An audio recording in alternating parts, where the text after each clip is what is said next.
Halo para penggemar dan pecinta fisika, sekarang saya akan menjelaskan materi mengenai hukum 2 Newton dan gaya gesek. Hukum 2 Newton mengatakan bahwa resultan gaya pada benda berbanding lurus dengan percepatannya. Kalau dituliskan dalam bentuk rumus seperti ini ya, sigma F sama dengan M kali A. Tapi ini punya satu syarat, massa benda harus konstan ketika bergerak. Sigma F menyatakan resultan gaya pada benda yang sejajar percepatan. Satuannya Newton ya. Sedangkan M itu massa benda, satuannya kilogram. Sedangkan A itu percepatan benda, satuannya meter per sekon kuadrat. Oke, saya berikan contoh soal. Ini contoh soal yang paling mudah di dunia ini ya. Kalau misalkan saya punya balok, ini terletak pada lantai licin, berarti tidak ada gesekan ya. Mendapatkan gaya horizontal F2, F1. F2 lebih besar daripada F1. Oleh sebab itu, nanti balok ini akan bergerak ke kanan. Gitu ya, karena sekali lagi F2 lebih besar daripada F1. Massa bendanya adalah 2 kg. Misal pertanyaannya, berapakah percepatan yang dialami benda? Nah, ini sangat mudah sekali. Kita uraikan gaya-gayanya dulu ya. Balok ini punya berat. Jadi kalau saya gambar, uraian gaya-gayanya seperti ini. Jadi balok ini punya berat itu arahnya selalu ke bawah ya. Sedangkan ada tekanan lantai pada balok. Gaya tekan lantai pada balok itu berupa gaya normal. Jadi normal itu artinya tegak lurus bidang. Jadi kalau digambar seperti ini ya. Nah, sekarang perhatikan baik-baik tadi. Yang ditanyakan kan tadi percepatan ya. Nah, percepatan itu bisa dicari dengan sigma F sama dengan M kali A. Sigma F itu adalah jumlah gaya atau resultan gaya yang sejajar dengan percepatan. Gaya yang sejajar percepatan adalah F2 dengan F1 saja. Tidak ada yang lain selain F2 dan F1 ya. Lah F2 itu searah dengan percepatan. Sejajar dan searah dengan percepatan tandanya positif. Kalau berlawanan tandanya negatif. Jadi F2 positif dikurangi dengan F1 negatif. M-nya sudah jelas dikalikan A. Jadi F2-nya itu 8 dikurangi dengan 2. M-nya adalah 2 dikalikan A. Jadi nanti percepatannya ketemu berapa ya? 8 dikurangi 2 dibagi 2 berarti 6 dibagi 2. Berarti hasilnya adalah 3 meter per sekon kuadrat. Nah, sekali lagi, ini contoh soal yang paling mudah di dunia. Yang perlu digarisbawahi di sini, sigma F itu adalah resultan gaya yang sejajar percepatan. Lihatlah, N dan W tidak ikut dalam sigma F. Karena N dan W bukan sejajar percepatan kan, tegak lurus percepatan. Jadi tidak ada hubungannya dengan sigma F. Nah, ini tadi sudah saya tulis ya, sigma F itu resultan gaya pada benda yang sejajar percepatan. Yang kedua, sekarang saya akan jelaskan mengenai gaya gesek atau friksi. Jadi gaya gesek itu yang dimaksudkan adalah gaya yang terjadi karena ada dua benda bergesekan. Misalkan begini ya, saya punya balok di atas lantai kasar, terus kemudian saya tarik gaya.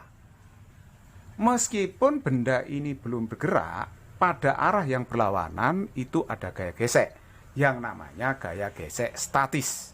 Gaya gesek itu selalu melawan kecenderungan gerak benda. Jadi kalau balok ini ditarik ke kanan, gaya geseknya pasti ke kiri. Karena belum bergerak, asumsinya berarti yang bekerja adalah gaya gesek statis. Statis itu artinya diam. Kalau saya gambar secara lengkap, gayanya seperti ini. Nah, seperti itu ya gayanya. Ada gaya normal, ada gaya berat, kemudian ada F, ada Fs gitu. Jadi kalau misalkan tidak ada F, bagaimana gaya geseknya muncul enggak? Jawabannya adalah tidak. Jadi kalau tidak ada gaya penarik di situ, enggak ada F besar, maka gaya geseknya tidak ada. Jadi gaya gesek itu ada ketika benda sudah mendapat pengaruh gaya dari luar. Misalnya yang ini ya, ditarik gitu ya, ditarik gaya ke kanan.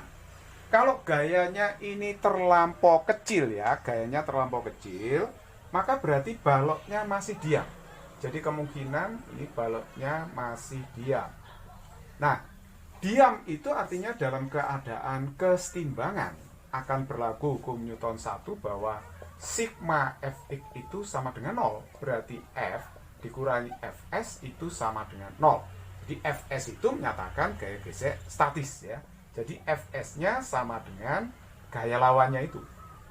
Tapi kita juga bisa nulis karena benda diam, sigma Fy sama dengan 0, berarti N min W ini sama dengan 0. Berarti N sama dengan W.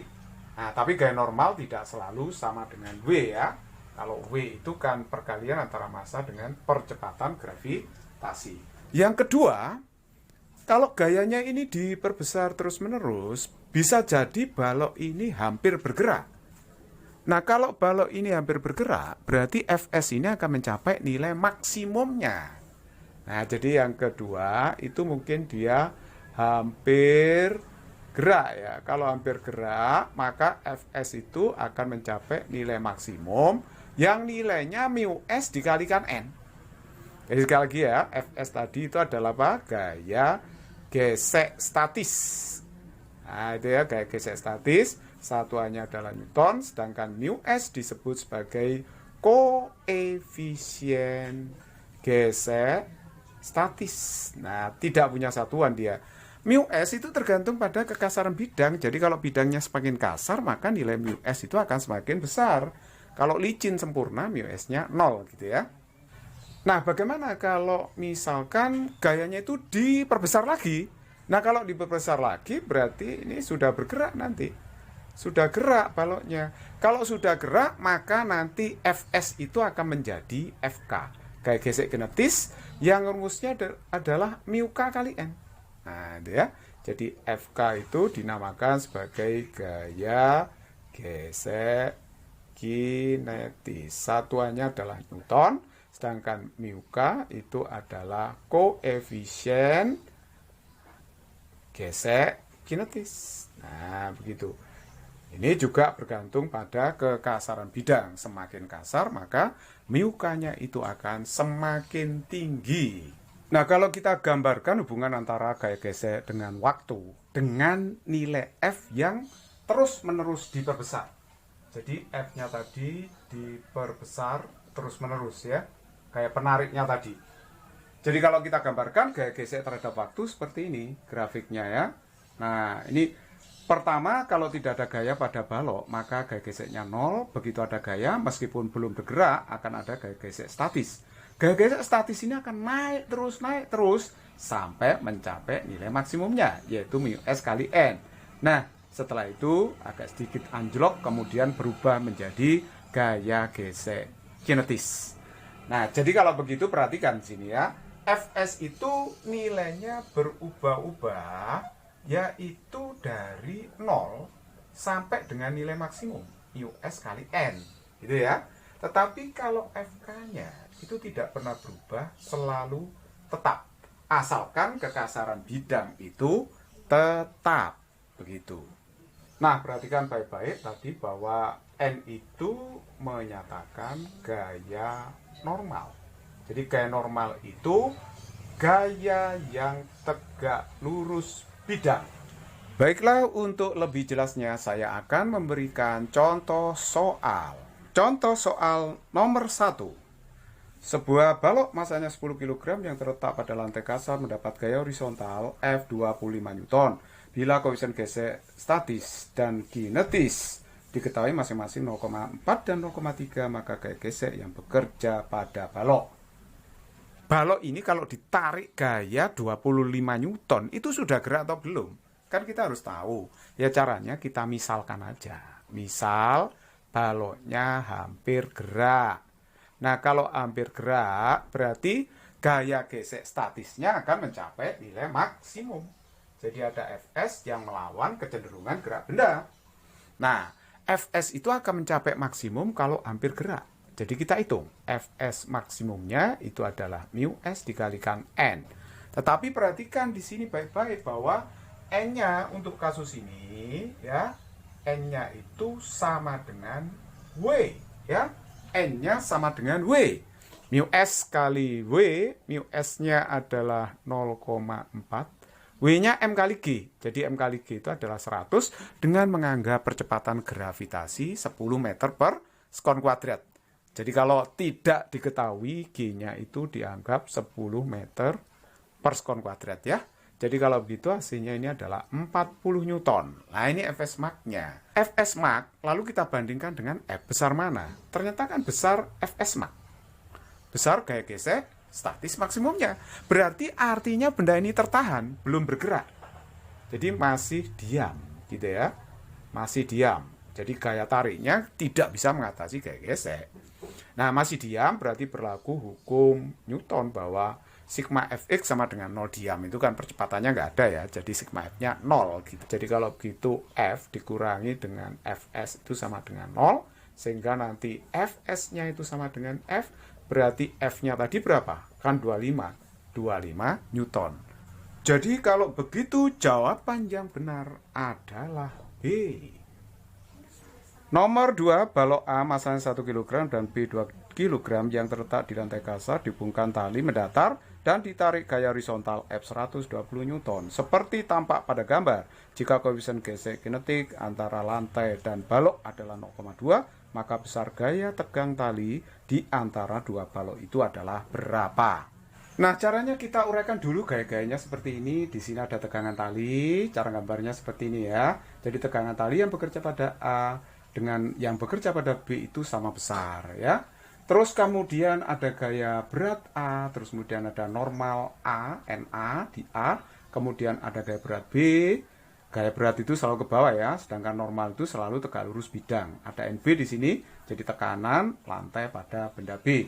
Terus kemudian kalau ini ditarik ke kanan, ya asumsinya kan berarti benda bergerak ke kanan. Nah, ini sudah bergerak karena yang diketahui adalah koefisien gesek kinetis. Jadi nanti ada gaya gesek kinetis yang arahnya melawan gerakan benda. Karena bergerak ke kanan, berarti gaya gesek pada arahnya ke kiri, gaya gesek pada B arahnya juga ke kiri. Karena ini percepatannya pasti ke kanan. Gitu. Nah, sekarang kita tinjau per benda. Coba perhatikan ya, saya tinjau balok A. Balok A aja yang saya lihat. Maka pada balok A itu bekerja gaya yang sejajar percepatan adalah T sama FKA. T itu sama arah percepatan, sedangkan FKA melawan. Jadi kalau kita lihat benda A, kita tinjau, benda A akan berlaku hukum Newton 2, sigma F, M kali A. Berarti kalau begitu apa? T dikurangi dengan FKA, T sama arah percepatan positif ya. Kalau FKA itu negatif karena berlawanan dengan percepatan. Terus kemudian di sini MA dikalikan A. Nah, sistem ini punya percepatan yang sama. Percepatan A dengan B itu ya sama percepatannya A. Ini sistem percepatan tunggal. Nah, sedangkan ini bisa kita urai ya. FKA itu mu K dikalikan dengan NA. Ya, dikalikan NA sama dengan MA dikalikan A. Berarti mu K-nya itu saya tulis saja dulu. NA-nya itu sama dengan WA di sini ya. Jadi sama dengan WA sama dengan MA dikalikan A. Lalu kita masukkan, mu K-nya adalah 0,2, WA itu M kali G, berarti 10, sama dengan 1 kali A. Sehingga T-nya min 2 sama dengan A. Inilah persamaan yang pertama. Nah, terus benda A sudah kan? Nah, sekarang kita beralih ke benda B. Nah, tinjau benda B, berlaku sigma F sama dengan M kali A juga ya. Kalau kita tinjau benda B, gaya-gayanya itu mana? Lihat ya, gayanya ini ya. Nah, lihat ini gayanya. Jadi gaya bekerja pada B itu ada F yang arahnya ke kanan, T arahnya ke kiri. Nah, kalau gaya tegak lurus percepatan tidak dihiraukan ya. Jadi FKB, T sama F aja yang sejajar percepatan. Jadi kalau begitu nanti F ini positif ya. Positif karena sama arah percepatan, sedangkan yang melawan adalah min T, ini min T ya, min T dikurangi lagi dengan min FKB. Nah, ini min FKB. Nah, sama dengan apa? Ya, MB dikalikan dengan A, karena tinjau B, MB di sini ya. Nah, F-nya di situ 120 min T, FKB itu mu K dikalikan dengan NB, tapi NB itu sama dengan WB ya. Nah, seperti itu, saya tulis gitu. Nah, 120 min T, min mu K-nya 0,2, WB-nya itu 20 karena M kali G. Nah, ini 2 dikalikan A, jadi ini 120 min T, ya kan? Nah, ini min berapa ini? Min 4, sama dengan 2A. Berarti ini kan sama aja dengan 116 ya. Nah, dikurangi T sama dengan apa? 2A. Ini anggaplah persamaan yang kedua begitu. Persamaan 1 kan boleh ini saya kalikan 2. Jadi ini 2T ya toh min 4 saya kalikan 2, kedua ruas. 2A. Nah, ini persamaan 1 saya modif sedikit seperti itu. Nah, sekarang kita tinggal eliminasi. Persamaan 1 saya kurangi 2. Persamaan 1 saya kurangi 2 ya. Hasilnya apa ini? Berarti ini kan 2T dikurangi min T. Hasilnya 3T. Min 4 dikurangi 116. Berarti min 120. 2A dikurangi 2A. 0. Nah, berarti T-nya 120 bagi 3. Berarti hasilnya adalah 40 Newton. Jadi jawaban yang tepat adalah C. Nah, cara lain adalah dengan menghitung percepatannya dulu. Ini disebut sebagai sistem percepatan tunggal. Artinya percepatan A dan B itu sama ya. Artinya kalau B-nya bergerak ke kanan 1 meter dalam waktu yang sama, A ke kanan juga 1 meter. Berarti percepatan A dan B itu sama gitu. Nah, kalau percepatannya sama, maka kita bisa ngitung percepatannya pakai A sama dengan sigma F per sigma M. Jadi sigma F-nya gaya yang sama arah percepatan, positif ya. Yang melawan yang mana? Oh, ini min T, ini plus T. Habis ya, min T plus T. Jadi tegangan tali tidak akan ikut sigma F. Nah, terus kemudian FKB, FKA berlawanan dengan F. Jadi nanti min FKA dikurangi min FKB dibagi dengan jumlah massa. Jumlah massa berarti MA ditambah dengan MB. Jadi kalau gitu kita dapatkan apa ini? Berarti F-nya 120, FKA-nya 2 dikurangi 4 dibagi dengan jumlah massa 3. Jadi 120 kurangi 6 itu 14 bagi 3 berarti 38 meter per sekon kuadrat. Nah, ini sudah ketemu percepatannya. Terus kemudian kita tinjau salah satu benda. Misalkan benda A kita tinjau ya. Nah, sigma F sama dengan M kali A kan ya. Jadi T dikurangi dengan FKA itu sama dengan MA kali A. Jadi T min FKA-nya itu adalah 2. MA-nya 1, A-nya 38, ya toh? Jadi T-nya adalah 38 tambah 2, berarti 40 Newton. Nah, seperti itu ya. Jadi boleh menghitung percepatannya dulu, ditinjau satu benda, tegangan tali ketemu. Boleh juga meninjau B ya, sama saja. Meninjau A, meninjau B, sama. Tegangan tali akan ketemu 40 Newton. It's very easy problem.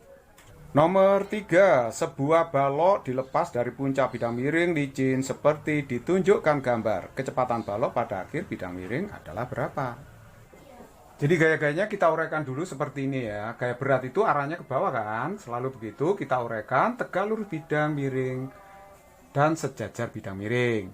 Nah, perhatikan sudutnya ya. Di sini alfa sudutnya, maka sudut di sini ini pasti 90 min alfa. Berarti sudut yang di sini itu alfa. Oleh sebab itu sebelahnya juga alfa kan? Karena sudut ini dengan itu dalam berseberangan. Nah, uraian gaya yang di samping sudut itu pasti pakai cos.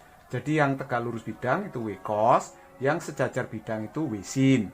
Jadi apalannya si jajar bidang sin ya.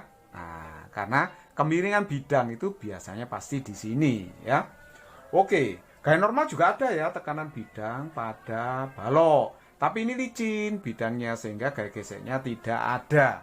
Kalau ditanya kecepatan pada akhir bidang miring itu berapa, itu berarti kita harus mencari dulu berapa percepatan benda ini menuruni bidang miring. Nah, percepatan bisa kita cari melalui hukum 2 Newton. Sigma F berapa tadi? Per M. Nggak usah sigma M karena ini bendanya cuma 1 ya. Jadi A sigma F-nya itu adalah W sin alfa. Jadi gaya penggeraknya itu cuma W sin alfa. Perhatikan benda itu bergeser seperti ini. Jadi gaya yang sejajar percepatan itu cuma W sin, ya kan? Nah, terus kemudian dibagi dengan M. Jadi W itu M kali G kali sin alfa dibagi dengan M, saya coret, berarti G sin alfa. Nah, sekarang kalau kita mau mencari berapa kecepatan akhirnya, VT, itu pakai VT kuadrat aja ya. Jadi VO kuadrat plus 2AS. Lu kok pakai rumus ini? Kok GLBB ya? Lah memang GLBB, ini percepatannya kan konstan. Karena bidang miringnya konstan, G-nya juga konstan, jadi percepatannya konstan itu konsepnya GLBB. Jadi VO-nya itu 0 ya, karena bendanya dilepas. di puncak bidang miring. Terus 2, A-nya itu adalah G sin alfa dikalikan S. Nah, coba perhatikan baik-baik ya di situ bahwa yang namanya sin alfa itu kan depan 5 dibagi dengan miring. Jadi kalau begitu S sinus alfa itu nilainya adalah 5. Nah, gitu kan? Jadi kalau gitu masukkan aja sini 0 plus 2, G-nya kan 10 ya. S sin alfa itu 5. Jadi masuk sini 5. Berarti 10 kali 10, 100 di akar. Akar 100 adalah 10 meter per sekon. Jadi yang tepat jawaban A. Nomor 4, perhatikan sistem beban dan katrol di bawah ini. Bila balok A dilepas dari keadaan diam, maka pada saat balok B 2 kg tepat mencapai tanah, laju balok A 1 kg adalah berapa? Nah, kalau saya gambar gaya-gayanya seperti ini ya. B itu punya berat, di sini beratnya adalah WB, berat itu arahnya selalu ke bawah ya. Terus kemudian di sini ada tegangan tali. Gambarnya seperti ini ya. Nah, saling cucuk-cucuan seperti ini. Yang ke atas T, yang ke bawah T juga karena ini aksi reaksi. Karena ini masa katrolnya diAP-kan, maka tegangan tali yang atas dengan bawah itu sama. Jadi sebenarnya katrol ini hanya untuk meneruskan gaya aja. Di sini T, itu juga T karena ini satu tali. Nah, terus kemudian A punya berat, BA ke bawah, ada normal bidang, karena ada benda menyentuh bidang, pasti ada gaya normal, yaitu gaya yang tegak lurus bidang. Nah, karena B-nya nanti turun, nggak mungkin naik, maka A-nya ke kanan. Sehingga gaya gesek pada A itu arahnya ke kiri. Gaya gesek itu selalu melawan kecenderungan gerak benda. Kalau gerak benda ke kanan, maka gaya gesek pasti melawan ke kiri. Nah, μk-nya sudah diketahui di situ 0,2. Kalau kita mau mencari berapa kecepatan akhir yang diperoleh oleh balok A dari keadaan diam, nah, kita tahu bahwa kalau B-nya itu menempuh jarak 2 meter, maka di sini A ke sana juga 2 meter kan? Jadi begitu B menyentuh tanah, maka A ini nanti menempuh jarak 2 meter. Cari dulu percepatannya ya. Karena ini sistem punya percepatan sama, jadi AA ini sama dengan AB, sistem percepatan tunggal, maka A-nya boleh ditulis sigma F per sigma M. Nah, seperti itu ya. Percepatannya sigma F, WB searah A positif. Nah, ini min T plus T, min T plus T. Jadi tegangan tali pasti habis, tidak ikut sigma F. Terus kemudian yang sejajar percepatan lagi adalah FK ini. Melawan percepatan, jadi dia negatif min FKA gitu ya. Dibagi dengan jumlah massa, berarti MA ditambah dengan MB. Nah, WB-nya itu adalah 20 karena WM kali G, sedangkan FKA itu μK 0,2 dikalikan NA. Tapi NA sama dengan WA kan, WA-nya itu adalah 10. Nah, ini kita bagi dengan MA plus MB, jadi 1 ditambah 2. Ini 18 dibagi 3 kan 6 ya, 6 meter per sekon kuadrat. Percepatan sudah ketemu. Jadi kecepatan akhir dari A begitu B jatuh di tanah 2 meter berarti jarak tempuh, berarti VT kuadrat VO kuadrat plus 2S. Ini adalah kasus GLBB, VO-nya 0, A-nya 6, S-nya itu 2 meter. Karena kalau B-nya jatuh 2 meter, maka A-nya ke sana kan 2 meter ya. Jadi 2 meter. 2 kali 2 kali 6 di akar. Jadi ini hasilnya 2 akar 6 meter per sekon. Jadi jawaban yang tepat adalah C. Nah, sekarang nomor 5. Balok MA 2 kg, MB-nya 3 kg, dan MC 5 kg bergerak pada bidang licin dengan percepatan tertentu karena dorongan gaya F 100 Newton. Gaya kontak antara balok A dan B adalah berapa? Apa yang dimaksud dengan gaya kontak antara A dan B? Kita tahu balok A itu didorong F ya. A-nya itu dorong B. Kalau A-nya dorong B, maka B-nya dorong A, gitu kan ya. Nah, itu adalah gaya aksi reaksi. Jadi kalau ditanya gaya kontak A pada B sama aja dengan B pada A. Nah, itu sama saja. Jadi kalau kita gambarkan gayanya seperti ini. Ya, kalau kita disuruh mencari gaya kontak antara A dan B sama aja dengan mencari gaya dorong A pada B, FAB, atau gaya dorong B pada A, yaitu FBA. Jadi besarnya FAB sama dengan FBA karena ini aksi reaksi. Caranya kita cari dulu berapa percepatan sistem ini. Ini percepatannya sama semua kan. Ini sistem percepatan tunggal. Jadi AA itu sama dengan AB sama dengan AC. Jadi cukup dicari pakai rumus sigma F per sigma M. Jadi kalau begitu A-nya, sigma F-nya perhatikan ya, ini licin, gak ada gesekan. Jadi gaya penggeraknya itu cuma F aja. Jadi F dibagi dengan sigma M. Sigma M berarti MA ditambah MP ditambah dengan MC.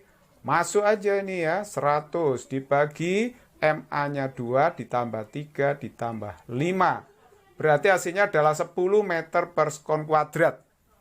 Oke, sudah ketemu nilai percepatannya segitu. Nah, kenapa ini kok nggak ikut ya?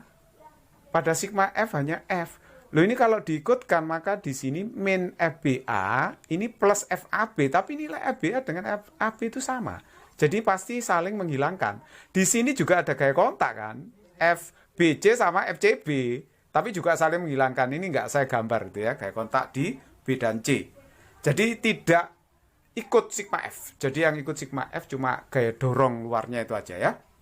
Oke, sekarang kita tinjau balok yang mana. Misalkan untuk menghitung FAB atau FBA, misalnya saya ninjau balok A saja. Boleh ya. Jadi kalau ini sistem saya penggal di sini. Nah, saya penggal di sini ya. Nah, ini sistem saya penggal di sini. Jadi saya melihat sistem yang kiri aja berarti hanya memuat balok A. Jadi pada balok A itu bekerja gaya apa? Ini saya lingkari. Nah itu berarti gaya nanti F sama apa? FBA yang ke kiri. Jadi kalau begitu hukum 2 Newtonnya sigma F itu sama dengan M kali A. Berarti F dikurangi FBA sama dengan MA dikalikan A. Jadi F-nya adalah 100 dikurangi FBA. MA-nya itu diketahui di situ 2 ya. A-nya itu 10. Jadi kalau begitu FBA sama dengan 100 dikurangi 20 berarti 80 Newton. Jadi jawaban yang tepat adalah D.